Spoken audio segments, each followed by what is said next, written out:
Di tengah pro dan kontra program naturalisasi pemain, PSSI dan Sintayong terus bergerak mencari bakat-bakat potensial darah keturunan Indonesia untuk dilakukan naturalisasi dan bisa bermain memperkuat timnas Indonesia. Kabar gembira, bulan Desember kemarin ada satu pemain yang sudah diambil sumpah.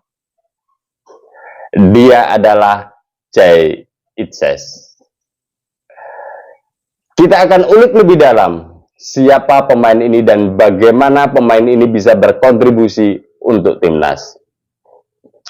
Jay Itzes lahir 2 Juni tahun 2000, usianya 23 tahun. Usia di mana pemain menuju matang dalam karirnya. Tinggi badan 190 cm, sangat proporsional.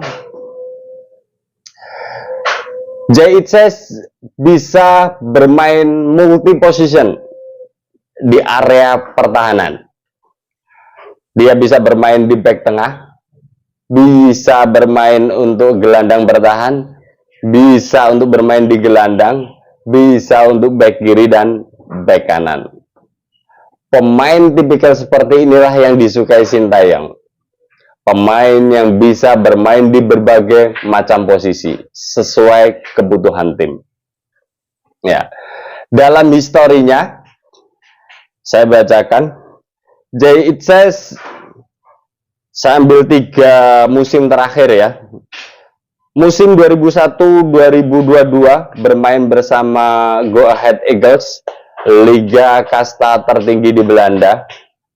Bermain 21 kali, mendapatkan kartu kuning 2 kali. 2022-2023 bermain di Go Ahead Eagles, masih dengan tim yang sama, bermain 32 kali, menciptakan gol 1 kali dan kartu kuning 4 kali. Dan di musim ini bersama Venezia, Liga Italia Serie B, bermain 11 kali dan tidak mendapatkan kartu. Sebagai gelandang bertahan, terus kemudian back tengah atau gelandang tengah, pemain ini jarang mendapatkan kartu. Artinya secara skill dan karakter oke nih. Ya, permainannya berarti tidak kasar. Clearance-nya berarti soft dan ya bagus. Itu. Kan ada tipikal yang strong defense dengan tipikal permainan yang keras gitu ya. Tapi sosok Jay Itzes ini kalau melihat statistik dan jumlah kartu kuning yang ada, saya pikir bukan tipikal yang seperti itu. Kemudian data berikutnya menarik ya, berkaitan dengan posisi bermain. Selama karirnya Jay Itzes bermain di back tengah selama 73 kali. Memang sebagian besar ini dia bermain di back tengah. Terus kemudian di gelandang bertahan 54 kali, gelandang tengah 14 kali, back kiri 6 kali, dan back kanan 1 kali. Sebagian besar dalam jejak karir Jay Itzes ini itu bermain paling banyak di back tengah sama gelandang bertahan.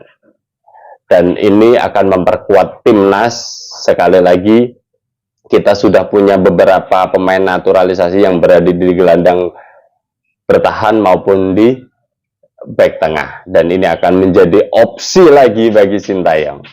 Ya. Terus kemudian catatan individunya, ya menarik. Akurasi passing per gamenya 89,8%. Wow, sentuhan bola passingnya ini cukup bagus sekali. Hampir 90%. Ini pemain yang bisa menguasai lapangan tengah dengan pergerakan dan passingnya.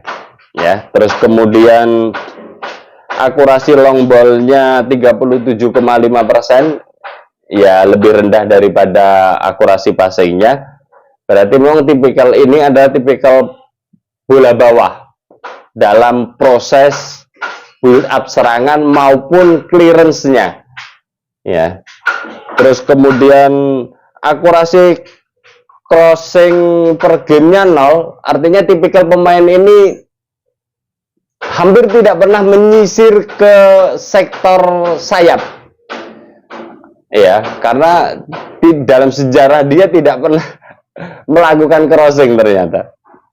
Ya. Terus kemudian sukses dribblenya 33,3%. Ya, tipikal bukan pemain individu yang bagus pegang bola melewati 1, 2, 3 pemain, tapi memang tipikal yang cenderung dapat bola passing, dapat bola passing, dapat bola passing, cari posisi passing dan sebagainya.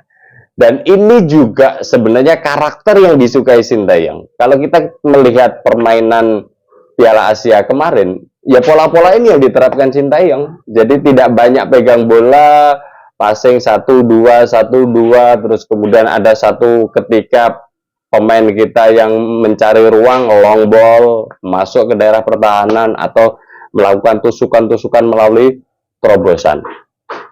Jadi pemain ini memang ya cukup clear, saya pikir cukup potensial. Terus kemudian hal yang menarik lagi adalah posisi range dunia di back tengah, rankingnya di 870, kemudian di Liga Serie B posisi ketiga.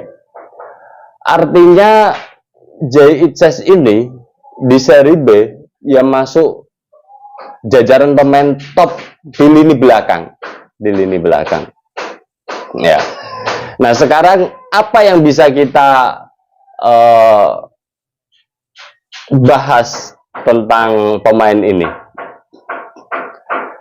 Kalau kita melihat karakter pemain ini, tinggi badan dan cara bermain, ini memang Sintayong banget. Ya, akurasi passingnya tinggi, tidak banyak bawa bola. Sebagai pemain bertahan, clearance-nya nilainya tinggi. Artinya bisa menghalau serangan lawan atau memblok aksi-aksi individual pemain lawan tanpa harus membuat pelanggaran. Ini menarik. Karena dalam histori kartu kuningnya cuma 10, itu lebih dari 90 pertandingan. Dan belum pernah mendapatkan kartu merah, artinya karakter pemain ini cukup baik, ya. Terus kemudian juga ya pemain ini memang menguasai di lini pertahanan dan lini tengah. Tidak pernah melakukan crossing, artinya memang ofensifnya sangat rendah. Dan ini juga sangat dibutuhkan Sintayong dalam rangka mengawal pertahanan timnas untuk lebih kuat. Ya, jadi Jay Itzes ini tipikal pemain yang ketika ada serangan ditinggal di belakang. Kalau kita lihat Elkan Bakot itu kan kalau ada tendangan sudut, tendangan bebas dan sebagainya dia maju. Tapi Jay Itzes ini dengan melihat